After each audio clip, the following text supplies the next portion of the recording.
हल्द्वानी हिंसा के आरोपियों की पेशी मेडिकल के बाद में कोर्ट में पेशी हुई और कड़ी सुरक्षा के बीच में कोर्ट में पेश किया गया। सभी पर दंगा भड़काने, थाने में आग लगाने के आरोप हैं। पुलिस पर फायरिंग, थाने में घुसकर हथियार लूटने का भी आरोप है। आरोपियों से मिले हैं अवैध हथियार और साथ ही 8 फरवरी को हल्द्वानी में जो हिंसा हुई थी उन आरोपियों को पुलिस ने गिरफ्तार कर लिया है और साथ ही कोर्ट में पेश किया गया है। तो एक बड़ी खबर आपको बता रहे हैं, 25 आरोपी जिन्हें कोर्ट में पेश किया गया। कड़ी सुरक्षा रही प्रशासन की तरफ से और साथ ही हथियार भी बरामद किए गए हैं। 8 फरवरी को हल्द्वानी में जो घटना हुई थी ये उसी हिंसा के आरोपी जिन्हें गिरफ्तार कर आज कोर्ट में पेश किया गया।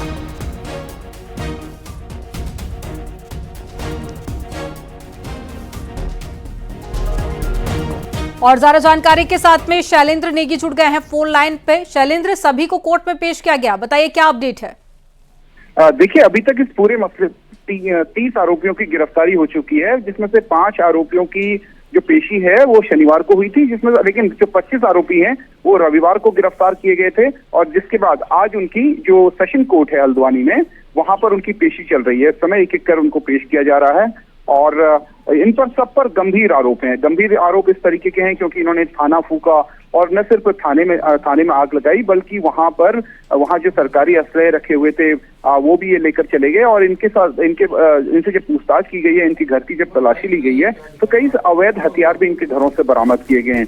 इसके साथ साथ ही दंगा भड़काने का भी इन पर गंभीर आरोप है और सरकारी जो टीम है उस पर पथराव करने का और उन्हें जान से मारने की कोशिश करने के ये सब गंभीर आरोप लगे हैं। क्रॉस फायरिंग के इन पर आरोप लगे हैं। तो इस तरीके के आरोपों में आज समय इनकी कोर्ट में पेशी चल रही है। अभी तक कुल मिला के 30 आरोपियों की गिरफ्तारी हो चुकी है और कुछ लगभग तकरीबन 30 ही कहना चाहिए कि 30 के आसपास जो है पुलिस की हिरासत में है। पुलिस उनसे पूछताछ कर रही है। संभवतः कल आज शाम तक पुलिस उनको गिरफ्तार करेगी और गिरफ्तारी के बाद फिर कल उनकी कोर्ट में पेशी होगी। लेकिन फिलहाल जो लोग गिरफ्तार किए गए हैं रविवार को 25 आरोपी, उनको इस समय सेशन कोर्ट हल्द्वानी में उनकी पेशी हो रही है।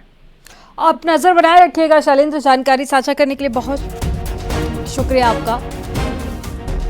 तो लगभग 30 आरोपी जिन्हें कोर्ट में पेश किया गया। हालांकि बहुत बड़ी संख्या में मुकदमा दर्ज किया गया था लोगों पर क्योंकि भारी भीड़ थी उस दिन जिस दिन हिंसा की गई थी और उसके बाद में आगजनी भी की गई, पत्थरबाजी की गई प्रशासनिक अधिकारियों पर और ऐसे में कई पुलिसकर्मी भी घायल हुए थे। अब कई लोगों को पुलिस गिरफ्तार कर चुकी है। एक तरफ बाकी लोगों की तलाश जारी है तो वहीं जो गिरफ्तार किए जा चुके हैं इससे पहले शनिवार को भी कोर्ट में पेश किया गया था और आज बाकी आरोपियों को भी कोर्ट में पेश किया गया। पुलिस के कड़े एक्शन के बाद में बनभूलपुरा में हिंसा के कई आरोपी अपना घर छोड़कर परिवार के साथ में फरार हो गए हैं और बनभूलपुरा इलाके में 500 से ज्यादा घरों को छोड़कर दंगाई फरार हो चुके हैं और घरों में ताला लटका हुआ है। सबसे ज्यादा मलिक का बगीचा, इंदिरा नगर, छोटी लाइन, बड़ी लाइन इलाके में कई घर खाली हो गए हैं। ज्यादातर आरोपियों के हल्द्वानी छोड़ यूपी के बरेली में छिपे होने की खबर है, जिसके बाद में पुलिस की 12 टीमें दंगाइयों को पकड़ने के लिए लगातार दबिश दे रही है।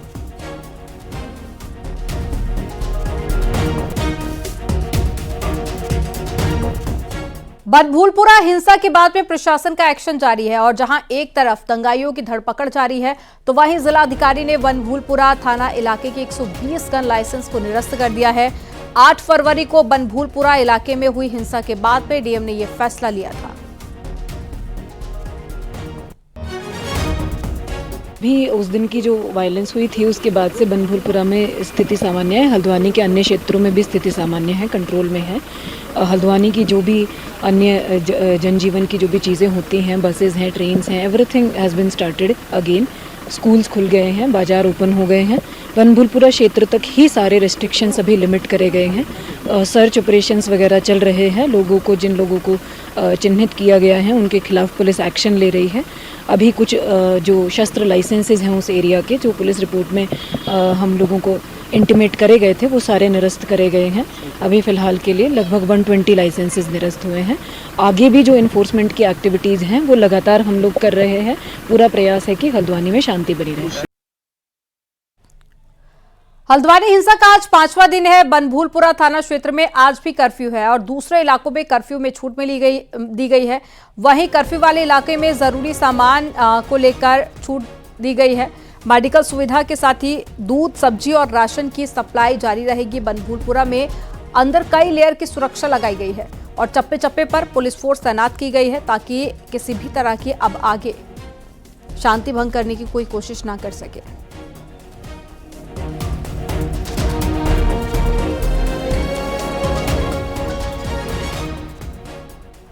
मुख्यमंत्री पुष्कर सिंह धामी ने बड़ा ऐलान किया है। बनभूलपुरा में थाने का निर्माण होगा, अतिक्रमण वाली जगह पर निर्माण किया जाएगा। एक बड़ी खबर आपको बता रहे हैं, दंगाइयों के लिए राज्य में जगह नहीं है, ये कहना है धामी का। और बनभूलपुरा हल्द्वानी में जिस जगह से अवैध अतिक्रमण हटाया गया है वहां पर अब पुलिस थाने का निर्माण किया जाएगा। उपद्रवियों और दंगाइयों के लिए हमारी सरकार का ये स्पष्ट संदेश है कि देवभूमि की शांति से खिलवाड़ करने वाले किसी भी व्यक्ति को छोड़ा नहीं जाएगा। ऐसे उपद्रवियों के लिए उत्तराखंड में कोई भी स्थान नहीं है।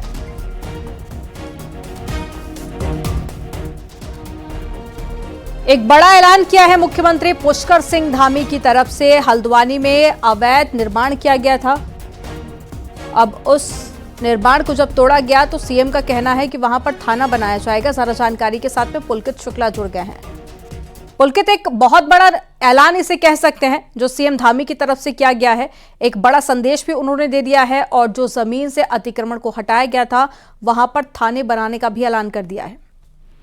जी बिल्कुल, देखिए जब से 4 फरवरी को ये हल्द्वानी का बनभूलपुरा का ये बवाल वाला पूरा जो कांड हुआ है तब से मुख्यमंत्री पुष्कर सिंह धामी लगातार अलग अलग मंचों से जो इस पूरे प्रकरण के जो दोषी हैं उन पर लगातार जो है कार्रवाई करने की बात मुख्यमंत्री कह रहे हैं। तो आज मुख्यमंत्री हरिद्वार पहुंचे हुए थे। हरिद्वार के ऋषिकुल ग्राउंड में मुख्यमंत्री नारी शक्ति महोत्सव कार्यक्रम को संबोधित कर रहे थे। इस दौरान मुख्यमंत्री ने एक बड़ा ऐलान किया है। मुख्यमंत्री ने ऐलान करते हुए कहा है कि जिस जगह पर ये उपद्रव हुआ है, जहां पर तोड़फोड़ हुई है, जहां पर जो है ये हिंसा भड़काई गई है और सार्वजनिक संपत्ति को और निजी संपत्ति को नुकसान पहुंचाने की कोशिश की गई है, वहां पर अब सरकार जो है वो पुलिस थाना बनाएगी। क्योंकि इस पूरे प्रकरण में जो बनभूलपुरा का जो थाना था वो भी उपद्रवियों के द्वारा जो है वहां पर जला दिया गया था, उसको भी फूंक दिया गया था। तो इसलिए मुख्यमंत्री ने ये बड़ा ऐलान आज इस ऋषिकुल ग्राउंड के इस मंच से किया है। तो मुख्यमंत्री का काफी बड़ा ऐलान इसको कहा जा सकता है, क्योंकि ये पूरा मामला जब से हुआ था तब से ये पूरा नेशनल मीडिया में ये पूरा मामला छाया हुआ है, राष्ट्रीय एक मुद्दा बना हुआ है और लगातार इस मामले को लेकर चर्चा की जा रही थी कि किस तरह से ये जो हिंसा थी वहां पर ये भड़की थी, कि ये सुनियोजित ये पूरा मामला था या किस तरह से लोगों में आक्रोश वहां पर हुआ। तो अब मुख्यमंत्री ने कहीं ना कहीं इस मामले को एक नया मोड़ दे दिया है कि ये जो देवभूमि के अंदर जो उपद्रवी जो तत्व हैं उनको बिल्कुल भी बर्दाश्त नहीं किया जाएगा। मुख्यमंत्री ने अपने संबोधन में इस बात की भी एक बहुत बड़ा यहाँ से मैसेज उन उपद्रवियों को देने की कोशिश सीएम धामी की तरफ से की गई है। जानकारी साझा करने के लिए बहुत शुक्रिया आपका।